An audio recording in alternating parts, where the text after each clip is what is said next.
Are you counting calories wrong? There's a lot of tools, methods, and ways to track calories, and we're going to be looking at them in this video. And I'm also going to cover what I think is the worst way to count calories. Welcome back, Weight Warriors. If you're someone who's on a fat loss journey like I am, or you're planning to start one, you're in the right place. I'm Mike. I'm a fat guy trying not to be fat anymore by making lifestyle changes and documenting the progress. Today's video, it's all about counting calories, really the basics of it and different methods that people use. If you've been struggling to lose weight and want to be more mindful of what you're eating and counting calories, it's really the best place to start, and really I kind of think a foundational thing of losing weight. The first step in counting calories is determining what your daily calorie needs are. There are plenty of online calculators that can help you estimate how many calories you need.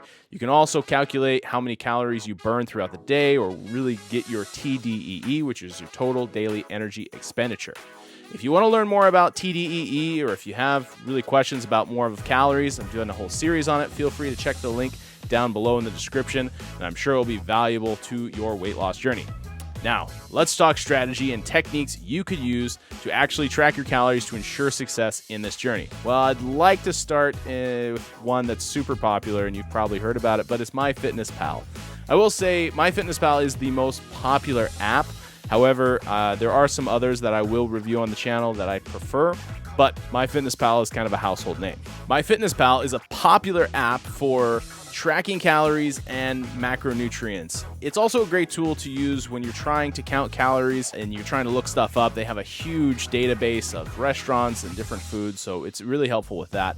But here's a step-by-step guide on how to use it. First, you're going to download the app and create an account. It's pretty basic, and they do have a free plan, and you can pay premium, I think, to remove ads, but you know, it is what it is. So the free plan is there for you. So download that. Step 2, you're going to set up your profile and input your current weight, height, and activity level. And then step 3, you're going to put your goal weight, how many pounds you want to lose per week. Next, MyFitnessPal will calculate your daily calorie goal. And then step 5, you'll start logging meals, snacks, and you can search them, or you can even scan barcodes on packaging. It's pretty smart that way. Step number 6 is inputting the serving size. MyFitnessPal will automatically calculate calories and macronutrients based on the food that you log, and then again, the serving size. You can also log exercise into MyFitnessPal, which will continue to adjust your calorie goal accordingly. So MyFitnessPal has a lot of features that allow you to create and save meals and recipes, so you don't have to input the same thing over and over again, which is pretty nice. At the end of the day, MyFitnessPal will provide you with a summary of your calories and your nutrient intake. One thing to keep in mind is MyFitnessPal may not always be 100% accurate, especially if you're eating homemade or restaurant meals.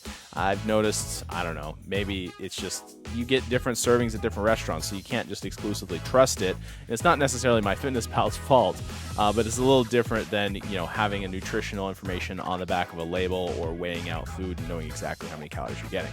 But it's still a great tool, and again, that's not a knock against MyFitnessPal, by the way. It's still a great tool and a great general guideline to help you stay accountable. Okay, so maybe you're not a fan of fitness trackers or like MyFitnessPal for tracking your calories, and maybe you're like me and you prefer spreadsheets. That's right, math, Excel, it's all good stuff. Using a spreadsheet, or really an Excel sheet, for calorie counting can be really helpful, and in my opinion, it's a lot less hassle than using MyFitnessPal, and there are some great options out there. Like I said, if you've been following along my weekly journey, I keep it super simple, because if it's not simple, I notice that I don't stick to it. So I keep it simple, and it's working for me. Here are some steps to help you get started if you're planning to use Excel. First, you'll want to obviously create a spreadsheet.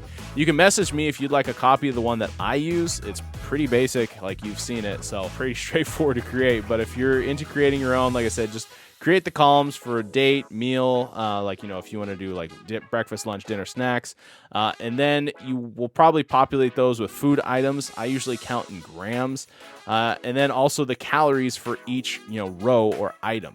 You can also add additional columns if you want to get into the macronutrients for your proteins, carbohydrates, and fats, if again you're into tracking that at this point in your journey. But I try to keep it, again, really simple, because the more simple that I keep it, the more I keep to it. The second thing to keep in mind when you're doing the spreadsheet method is you're going to have to gather the calorie information of the foods that you eat. This information is usually found pretty easily on the nutrition labels, or by using just a quick online Google search for, how many calories is in a pound of meat, or, 200 grams of whatever. Like I said, you can use other things like the USDA's food composition database, or like I said, other calorie tracking apps, but I personally will just Google it, and it's so fast. That's the easiest thing. Again, if you're like, I want to eat that banana, how many calories are in a banana? You know how many calories are in a banana, you log it in your spreadsheet. So that brings us to number 3, enter the food items you consume throughout the day, whether again you're using Spreadsheet or MyFitnessPal or even a good old pen and paper, but you'll want to enter the food items you eat throughout the day so you don't forget about them. And then also make sure that you're capturing the serving sizes and getting those calorie values into your spreadsheet. Try to be as accurate as possible, but understand that, at least like I said, for myself, I give myself like a 20% accuracy level. It's like plus or minus 20%. And then at the end of the day, total up your calories and make sure that you're trying to consume at a deficit. So you kind of think about a budget, like you daily out your calorie budget for the entire day. And this gives you a clear picture on how many calories you are consuming and helps you stay within those daily calorie goals. Finally, you can use that data in your spreadsheet to track progress over time and make those adjustments to your diet as needed.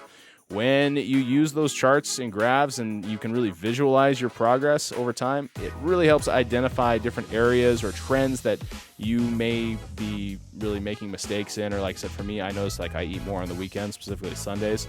So I can either make some adjustments for that, or I can just kind of accept that Sunday is not necessarily a cheat day, but that's my higher caloric day.